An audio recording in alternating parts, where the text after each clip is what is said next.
আমি ভাসানী অনুসারী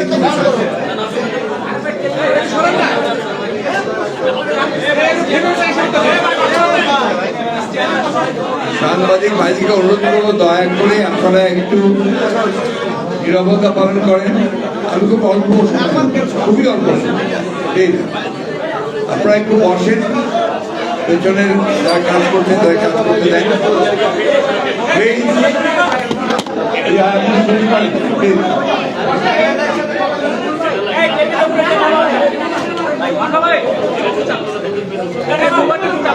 আস্তে আস্তে সাংবাদিক ভাই বোনেরা, আপনারা কোনো শব্দ করেন, অনুগ্রহ করে আপনারা একটু নিচুপে, আপনারা অনেক ধৈর্য ধরছেন, আপনারা সবাই শব্দ করবেন।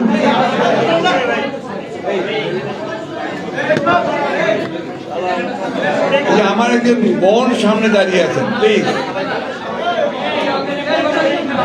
আপনি একটু বসেন, প্লিজ। ঝগড়া এই বসেন, এখানে বসেন।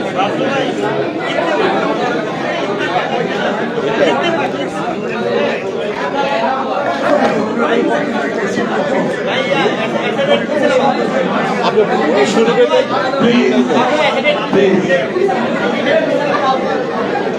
আমি ভাসানী অনুসারী পরিষদকে আন্তরিক ধন্যবাদ এবং কৃতজ্ঞতা জানাতে চাই।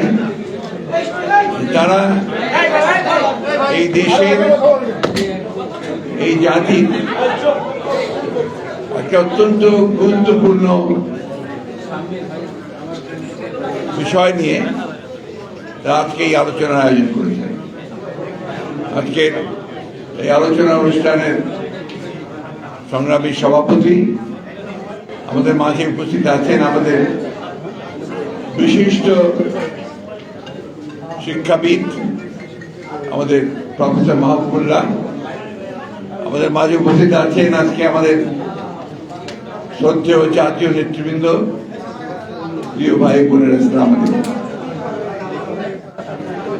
ফারাক্কা দিবস আমাদের স্বাধীনতা, সার্বভৌমত্ব,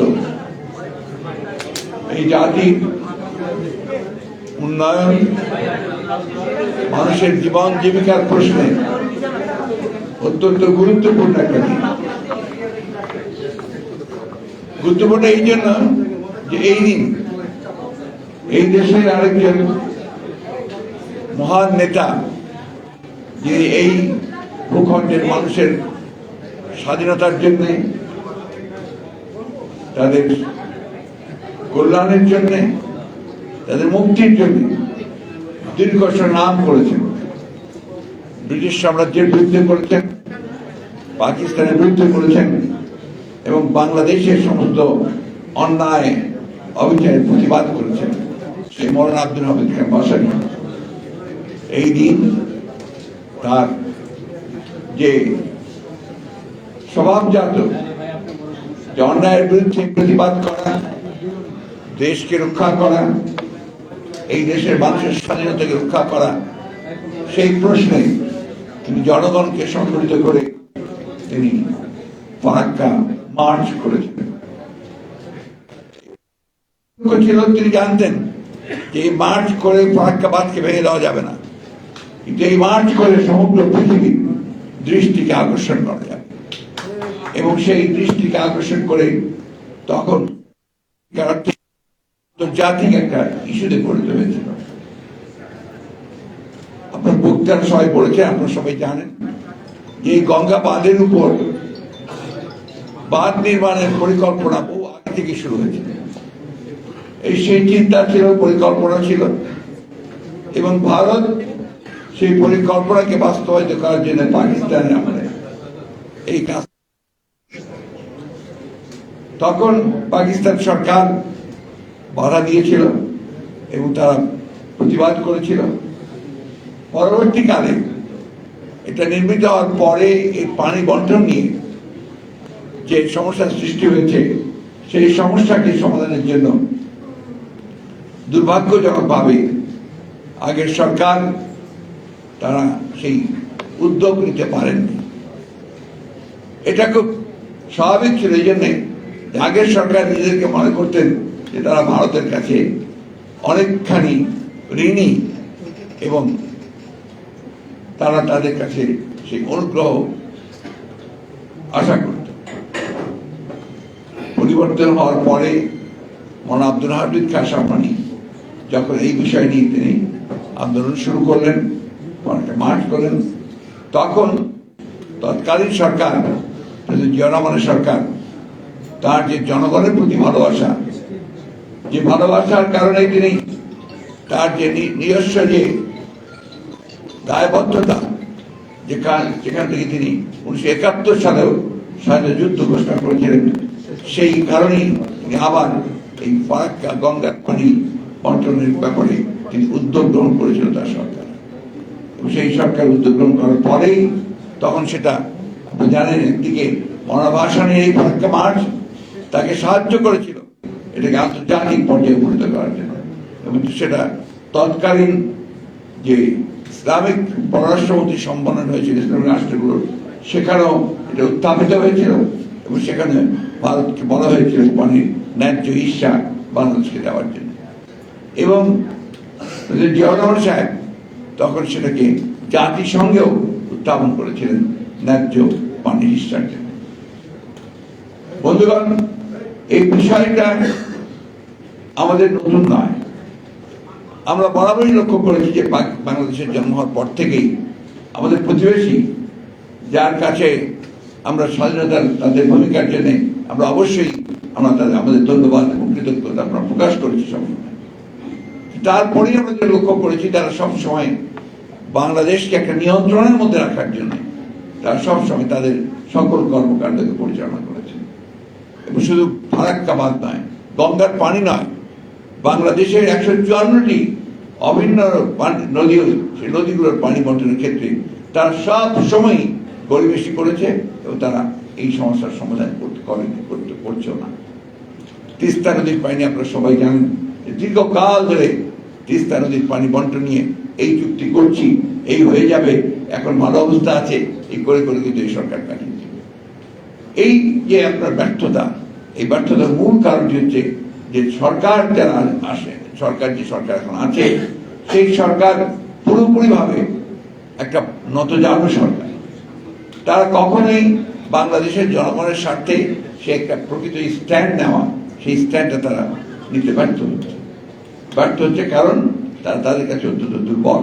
আপনারা এই বিষয়গুলো আলোচনা করেছেন, আমি সে আলোচনা যেতে চাই না। আমি যে কথাটা বলতে চাই সে কথার মূল কথাটা হচ্ছে যে বাংলাদেশের মানুষকে তার অধিকার আদায়ের জন্য তার নিজেকে নিজের পায়ে দাঁড়াতে হবে। আমরা আমাদের গণতান্ত্রিক অধিকার হারিয়ে ফেলেছি। সেই গণতান্ত্রিক অধিকারকে ফিরে পাওয়ার জন্য আমরা সংগ্রাম করছি, লড়াই করছি। আমরা সকল রাজনৈতিক দল, এখন প্রায় বহু রাজনৈতিক দল, আমরা একসাথে সেই সংগ্রাম করছি আমাদের গণতান্ত্রিক অধিকার ফিরে পাওয়ার জন্য। এই জন্য আমাদের অনেকেই প্রাণ দিয়েছেন, আমাদের অনেক নির্যাতন নিপীড়ন সহ্য করতে হচ্ছে। সবচেয়ে বড় বিষয় যে এই সরকারের নির্যাতনের কারণে এই দেশের আরেকজন দেশপ্রেমিক নেত্রী দেশনেত্রী বেগম খালেদা জিয়া, তাকে আজকে মিথ্যা মামলায় সাজিয়ে তাকে আটক করে রাখা হয়েছে।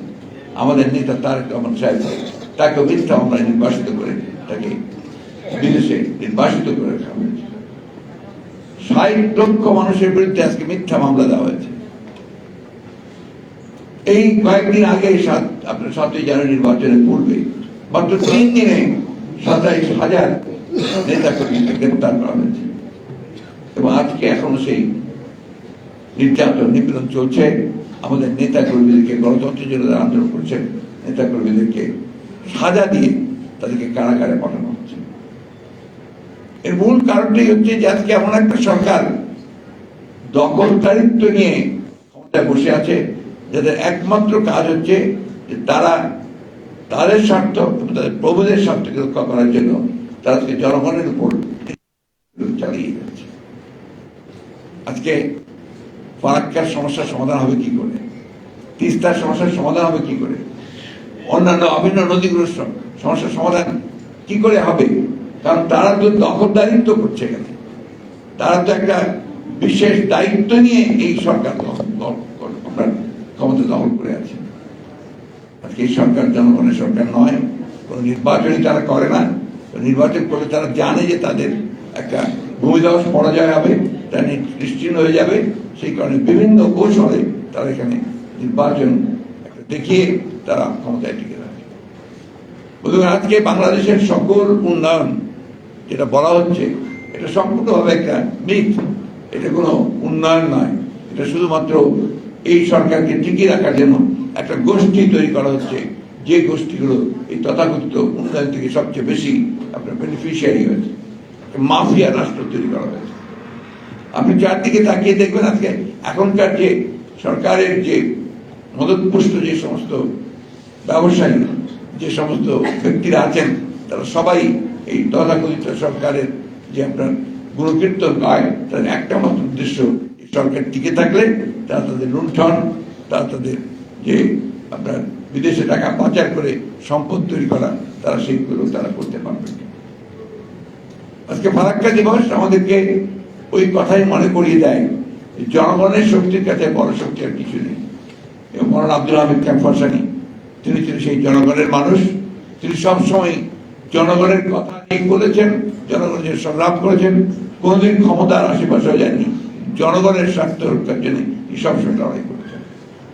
আজকে এই ফারাক্কা দিবসের জন্য আমাদের কাছে একটা প্রতীক, আমাদের আন্দোলনের, আমাদের সংগ্রামের একটা প্রতীক, যে আজকে আমরা সমস্ত বাংলাদেশের মানুষ যদি ঐক্যবদ্ধ হয়ে আমাদের যে লক্ষ্য, বাংলাদেশকে একটা গণতান্ত্রিক রাষ্ট্র নির্মাণ করবার যে লক্ষ্য, সেই লক্ষ্যে যদি আমরা সবাই ঐক্যবদ্ধ হয়ে কাজ করি, তাহলে অবশ্যই আমরা সেখানে জয়লাভ করব। অন্য কোনো শক্তি আমাদেরকে প্রতিহত করতে সক্ষম হবে না।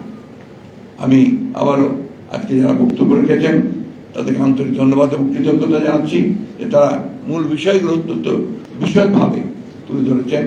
টেকনিক্যাল সাইড, পলিটিক্যাল সাইড সবই বলেছেন। আমি শুধু সংক্ষেপে যেটুকু বলতে চাই, যে আমাদের সামনে কোনো